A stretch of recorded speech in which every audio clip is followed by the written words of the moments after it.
আচ্ছা ঠিক আছে, আমি আসতেছি। বাবা, মেঘ না চাইতেই জল। কঠিন একটা চান্স পাইলাম। যাক, আজকে কাকার বাসায় যাব, পেট ভরে খাইতেও পারবো।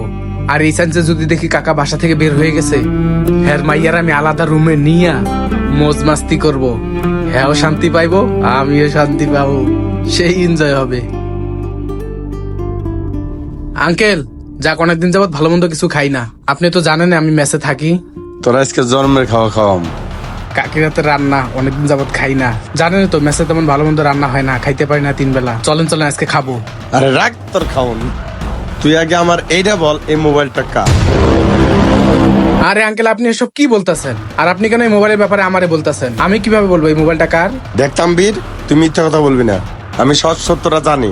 তুই এই বেলুনের ভিতরে মোবাইলটা ঢুকাই দিছস আমার মেয়ের কাছে। তুই সত্য সত্য বল, তুই এই মোবাইলটা আমার মেয়ের কাছে কেন দিছস? আরে কাকা, আপনি কি উল্টাপাল্টা কথা বলতেছেন? আমি বলি নাই এই মোবাইলটা আমার না, আর এই মোবাইলের বিষয়ে আমি কিছু জানি না। আমি কেন আপনার মেয়েকে মোবাইল দিতে যাব? কি দরকার আমার? কি দরকার মানে? তুই বেলুনের ভিতরে মোবাইলটা দিছস আমার মেয়েরে যে গোপনে গোপনে প্রেম করবি। কতদিন হলে চলতেছে তোদের দুইজনের প্রেম? সত্যটা খুলে বলবি আমাকে। ঠিক আছে, আপনি যেহেতু আমাদেরকে সন্দেহ করতেছেন, আমাদের বিষয়টা জানতেও পারছেন, তাহলে আমি বলতেছি, হ্যাঁ আমি আপনার মেয়েকে ভালোবাসি। আর হ্যাঁ, কান খুলে শুনে রাখেন, আমার জীবনের থেকে আমি আপনার মেয়েকে অনেক ভালোবাসি। চুপ তাম্বির, আমার মেয়ের থেকে দূরে যা। এই কথা তুই যদি আমার আগে বলতি তাহলে আমি ভেবে দেখতাম, কিন্তু তুই আমার অজান্তে, তুই আমার অবেলা মেয়ের নিয়ে প্রেমের জালে ফাঁসাইছিস। হ্যাঁ ফাঁসাইছি, এখানে আমার একার দোষ না, এখানে আপনার মেয়েরও দোষ আছে। আমি একা শুধু ওরে ভালোবাসি না, ও আমাকে ভালোবাসে। বিশ্বাস না হলে জিজ্ঞাসা করেন। চুপ, আমি তো তোর বললামই আমার মেয়ে অবলা। দোষটা তো তোরই। ধর তোর মোবাইল।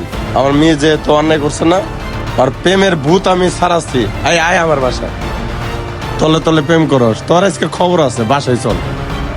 আরে শিট।